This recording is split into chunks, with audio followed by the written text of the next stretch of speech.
नमस्कार दोस्तों, target with PS Parihar channel में आपका स्वागत है। सुबह की इस वीडियो में ऐसी सूचनाएं होती हैं जो विभिन्न समाचार पत्रों पर छपी हुई होती हैं और विद्यार्थियों के लिए आवश्यक होती हैं। तो आइए शुरू करते हैं और देख लेते हैं कि आज के समाचार पत्रों में ऐसी कौन कौन सी सूचनाएं हैं। तो वीडियो को जल्दी से लाइक कर दें, शेयर कर दें और जिन छात्रों ने चैनल को अभी भी सब्सक्राइब न किया हो तो जल्दी से सब्सक्राइब कर लें ताकि आप लोगों को भी इसी तरीके के ऑथेंटिक अपडेट सबसे पहले मिलती रहे। चलिए शुरू करते हैं आज की सूचनाओं को। सबसे पहले सूचना है, यूपीएससी ने जारी किया महत्वपूर्ण नोटिस। उत्तर प्रदेश अधीन सेवा चयन आयोग ने कल देर रात एक महत्वपूर्ण नोटिस जारी की है, जिसे आप लोग यहां पर देख सकते हैं। 4 भर्तियों की ये नोटिस है, जिसकी परीक्षाओं के बारे में विद्यार्थी लगातार मांग कर रहे थे और चयन बोर्ड की तरफ से ये बताया गया था कि इसमें कुछ संशोधन करना है और खास तौर से ये संशोधन है ईडब्ल्यूएस को लेकर के। ये कहा गया है कि जिन भर्तियों की परीक्षा नहीं हुई है उसमें विद्यार्थियों को मौका दिया जाएगा कि वो आवेदन में बदलाव कर सकें, सुधार कर सकें कि वो ईडब्ल्यूएस में आते हैं या नहीं आते हैं। लिखा गया है कि इसमें निम्नलिखित विज्ञापनों में से आच्छादित लिखित परीक्षाओं जिसमें लिखित परीक्षा प्रारंभ नहीं हुई है के आयोजन से पूर्व आर्थिक रूप से कमजोर वर्गों के लिए अनुमन्य 10% आरक्षण का लाभ दिए जाने के उद्देश्य से इन विज्ञापनों के आवेदनकर्ताओं की आर्थिक रूप से कमजोर वर्गों की श्रेणी की सूचना पोर्टल के माध्यम से संकलित किए जाने का सर्वसम्मति से निर्णय लिया गया है। और किन किन भर्तियों में संशोधन होगा, किन किन भर्तियों में ईडब्ल्यूएस दिया जाएगा, उसके बारे में यहाँ बताया गया है। नंबर 1 पर भर्ती आती है आपकी सम्मिलित तकनीकी सेवा सामान्य चयन परीक्षा 2016, ये पुरानी भर्ती है। और एक भर्ती और है अवर अभियंता उपवास्तुविद यानी कि जूनियर इंजीनियर 2016। इसके बाद में एक और भर्ती है सम्मिलित अवर अभियंता संगणक, ये भी है जूनियर इंजीनियर 2018 की भर्ती। एक और भर्ती है राज्य कृषि उत्पादन मंडी परिषद संयुक्त संवर्ग, तो ये 2018 की भर्ती है। इन 4 भर्तियों के विद्यार्थियों को एक और मौका दिया गया है कि यूपीएससी की जो ऑफिशियल वेबसाइट है वहाँ पर जाकर के अपना आवेदन है उसको खोल सकेंगे और उसमें करेक्शन कर सकेंगे, उसमें दावा कर सकेंगे। इसके अलावा कोई भी आवेदन में बदलाव नहीं कर पाएंगे। कहा जा रहा है यूपीएससी के द्वारा कि इन्हीं सब कारणों की वजह से इन भर्तियों की जो परीक्षाएं वो अभी तक नहीं हो सकी हैं।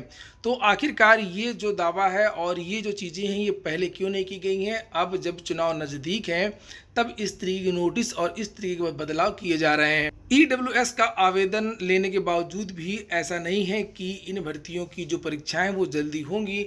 ऐसा बिल्कुल नहीं लगता है कि ये जो परीक्षाएं वो इस साल हो पाएंगी। वहीं पर लेखपाल आदि भर्ती को लेकर के भी संशय उत्पन्न हो गया है, चूंकि पीईटी का जो परिणाम है वो अभी तक नहीं आया है। और जब पीईटी का परिणाम ही अभी तक नहीं आया है तो लेखपाल भर्ती इतनी जल्दी कैसे पूरी हो सकती है। हालांकि पीईटी की जो रिवाइज्ड आंसर की है वो जारी की जा चुकी है और अब उम्मीद है कि अगले हफ्ते यानी कि इसी महीने लास्ट में पीईटी का जो परिणाम है वो जारी कर दिया जाए। अगली सूचना है फर्जीवाड़े की, और आजकल प्रयागराज में इस तरीके की जो सूचनाएं हैं वो बहुत ज़्यादा आ रही हैं।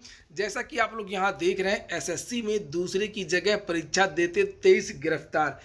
प्रयागराज में संस्थागत जो भ्रष्टाचार है वो बहुत ज़्यादा होने लगा भर्तियों में उत्तर प्रदेश में। और यहाँ पर लिखा है, पूरा मुफ्ती स्थित अभय मेमोरियल ट्रस्ट इंस्टीट्यूट में एसएससी परीक्षा के दौरान 23 लोग फर्जीवाड़ा करते गिरफ्तार किए गए। यह सभी किसी और की जगह परीक्षा देने पहुंचे थे। इनमें प्रयागराज के साथ ही बिहार व चित्रकूट के भी युवक शामिल हैं। ऐसी कोई परीक्षा नहीं है जहां पर कोई न कोई बिहार का जो सालभर हो वो ना मिले। यहाँ तक कि जो राजस्थान की रीट परीक्षा हुई थी वहाँ पर भी बिहार के बहुत सारे जो सालभर हैं वो पकड़े गए थे। यहाँ पर लिखा है, फिलहाल ये नहीं पता चल सका कि पकड़े गए लोगों का किसी गिरोह से कनेक्शन है या नहीं है। पुलिस का कहना है कि जांच की जा रही है। एसएससी की ओर से शुक्रवार को स्टेनोग्राफर टियर 2 परीक्षा का आयोजन केंद्र पर किया गया था। तो सरकार इस तरीके के भ्रष्टाचार को रोकने के लिए कोई नया अध्यादेश, कोई नया नियम, कोई कठोर कानून अगर नहीं बनाएगी तो इस तरीके के जो भ्रष्टाचार हैं वो लगातार बढ़ते रहेंगे। जैसे कि एडेड जूनियर हाई स्कूल भर्ती में केएन काटजू के जो प्रिंसिपल है वो उन्होंने खुद पेपर आउट करवाया। गोरखपुर में एक परीक्षा हुई थी स्टाफ नर्स की, तो वहां पर विद्यालय के अंदर ही नकल करवाई जा रही थी। वहां के जो 2 अध्यापक थे वो गिरफ्तार हुए थे। वहीं प्रयागराज के परीक्षा नियामक प्राधिकारी का एक जो बाबू है वो पिछले दिनों गिरफ्तार हुआ था फर्जी मार्कशीट और भ्रष्टाचार के आरोप में। एक ही परीक्षा केंद्र में इतने सारे लोग गिरफ्तार हुए हैं, इसका मतलब है कि कहीं ना कहीं परीक्षा केंद्र में कोई ना कोई खामी जरूर है।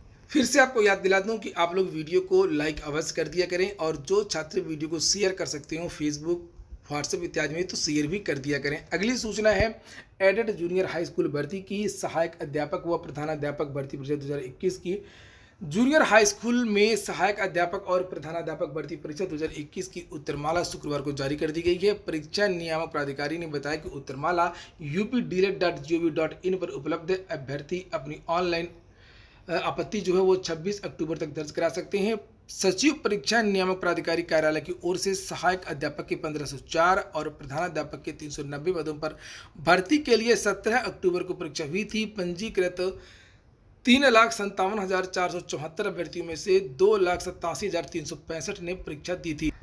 वहीं पर ऑनलाइन आपत्ति के लिए एक अलग से वेबसाइट भी बताई गई है कि btcexam.in पर आपत्ति विद्यार्थी दर्ज करा सकते हैं। प्रति प्रश्न 500 रुपये का शुल्क भी रखा गया है। सालवर गैंग के बारे में कुछ और भी जानकारियां दी गई हैं, जैसे यहाँ पर देख सकते हैं। एक है सालवर शिवम राज और दूसरा है सूरज कुमार। इनको जो है लिखा है कि गिरफ्तार किया गया। कल शातिर शिवम ने कबूला कि वह 3 लोगों के स्थान पर परीक्षा दे चुका है। इसी महीने कर्मचारी चयन आयोग मध्य क्षेत्र द्वारा आयोजित मल्टीटास्किंग स्टाफ यानी MTS में कई तारीखों व केंद्रों पर परीक्षाएं दी हैं। अगली सूचना है कि 22,000 शिक्षक भर्ती की विद्यार्थी मांग कर रहे थे और इन विद्यार्थियों को गिरफ्तार किया गया है। 60 से अधिक विद्यार्थी गिरफ्तार किए गए हैं और विद्यार्थियों का आरोप है कि 3 या 4 विद्यार्थी ऐसे हैं जिनका कुछ पता नहीं चल पा रहा है कि पुलिस ने उनको कहाँ रखा है, उन विद्यार्थियों का क्या हुआ। उन विद्यार्थियों को बहुत मारा पीटा गया था। विद्यार्थियों का ये भी आरोप है कि पुलिस के द्वारा विद्यार्थियों को बताया गया कि उनको अस्पताल में भर्ती करवाया गया है, लेकिन पुलिस ये नहीं बता पा रही है कि किन अस्पतालों में उन्हें भर्ती करवाया गया है। फिलहाल विद्यार्थियों के ये गंभीर आरोप हैं और इसकी तीखी आलोचना भी हो रही है इस पुलिस कार्रवाई की। यहाँ पर देखिए लिखा है कि निशातगंज स्थित बेसिक शिक्षा निदेशालय में बृहस्पतिवार को शिक्षक भर्ती अभ्यर्थियों के प्रदर्शन और लाठीचार्ज मामले में पुलिस ने 61 प्रदर्शनकारियों को गिरफ्तार किया है। यही नहीं, शिक्षा विभाग के कर्मचारियों को बंधक बनाने के आरोप में करीब 100 प्रदर्शनकारियों के खिलाफ मुकदमा भी दर्ज करवा दिया गया है।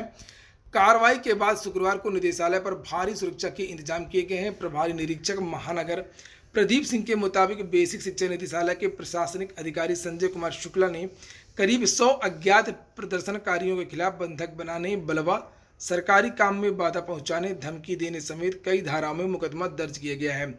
मुकदमा दर्ज करने के बाद वीडियो व फोटो के आधार पर आरोपियों को चिन्हित किया जा रहा है। ये विद्यार्थी लगभग 100 दिनों से लखनऊ में शिक्षक भर्ती की मांग कर रहे हैं। इन विद्यार्थियों का कहना है कि जो विद्यार्थी 69,000 शिक्षक भर्ती में सुपर टीटी को पास कर चुके हैं, उनके द्वारा 68,500 शिक्षक भर्ती के शेष 22,000 जो पद हैं वो जोड़े जाएं और उन पर इनकी नियुक्ति की जाए। इसके बारे में अन्य समाचार पत्रों में भी जानकारी दी गई है। भारत समाचार ने यहाँ पर लिखा है कि कल पुलिस लाठीचार्ज के दौरान 3 अभ्यर्थी हुए गायब। ये 3 अभ्यर्थी आखिरकार कहाँ गए? और इन 3 अभ्यर्थियों के जो नाम हैं वो हैं मलकीत सिंह, अभय श्रीवास्तव और योगेश गुप्ता। इन्हीं के बारे में विद्यार्थी सोशल मीडिया के माध्यम से पूछ रहे हैं कि आखिरकार ये जो 3 अभ्यर्थी हैं जो लाठीचार्ज में घायल हुए थे, इनका कुछ अता पता क्यों नहीं चल रहा है। अगली सूचना है यूपी बोर्ड ने परीक्षा फॉर्म भरने की अंतिम तिथि 8 तारीख तक बढ़ा दी है। दूसरी बार ये लास्ट डेट बढ़ाई गई है। लिखा है कि अब जो है अभ्यर्थी 8 नवंबर तक विलंब शुल्क के साथ में ऑनलाइन आवेदन कर सकते हैं। साथ ही 9वीं और 11वीं के छात्र भी अब 8 नवंबर तक अग्रिम पंजीकरण करा सकते हैं। इससे पहले आवेदन की जो तिथि थी वो 19 अक्टूबर थी और अब तक 10वीं और 12वीं में 51 लाख अभ्यर्थी आवेदन कर चुके हैं। नीट 26 तक कीजिए आवेदन। राष्ट्रीय परीक्षा एजेंसी ने अंडर ग्रेजुएट राष्ट्रीय पात्रता परीक्षा नीट 21 के पहले व दूसरे चरण के ऑनलाइन आवेदन से जुड़ी सूचनाओं व फॉर्म में सुधार के लिए ऑनलाइन विंडो खोल दी है। अभ्यर्थियों को एक और मौका देते हुए एजेंसी ने 26 अक्टूबर रात 11:50 तक का समय भी तय कर दिया है और एनटी ने साफ किया है कि सुधार का यह आखिरी मौका है। अंतिम सूचना उत्तर प्रदेश लोक सेवा आयोग की है। पॉलिटेक्निक संस्थानों में भर्ती के लिए 1 लाख आवेदन, 3,000 अभ्यर्थियों ने ऑनलाइन आवेदन में गलती की है। त्रुटि सुधार के लिए यूपीपीएससी ने एक और अवसर दिया है। यहाँ पर लिखा है पॉलिटेक्निक संस्थानों में विभिन्न प्रकार के 1370 पदों के लिए तकरीबन 1 लाख से अधिक अभ्यर्थियों ने ऑनलाइन आवेदन किए हैं और इनमें से तकरीबन 3,000 अभ्यर्थियों के आवेदन त्रुटिपूर्ण पाए गए हैं। तो आप लोग यूपीपीएससी की जो ऑफिशियल वेबसाइट है वहां पर जाकर के अपना नाम चेक कर सकते हैं। अगर गलती है तो फोटो या सिग्नेचर में उसको सुधार सकते हैं। और यहाँ पर एक और सूचना है कि आयोग ने कृषि सेवा मुख्य परीक्षा के लिए मांगे आवेदन। लिखा है उत्तर प्रदेश लोक सेवा आयोग ने सम्मिलित राज्य कृषि सेवा 2020 की मुख्य परीक्षा के लिए आवेदन मांगे हैं। अभ्यर्थियों को आयोग की वेबसाइट पर 3 नवंबर तक ऑनलाइन आवेदन की प्रक्रिया पूर्ण करनी है। तो ठीक है दोस्तों, ये हो गया आज का वीडियो अगर अच्छा लगे, आपके काम का हो तो लाइक अवश्य कर दिया करें। पूरा वीडियो सुनने के लिए बहुत बहुत धन्यवाद।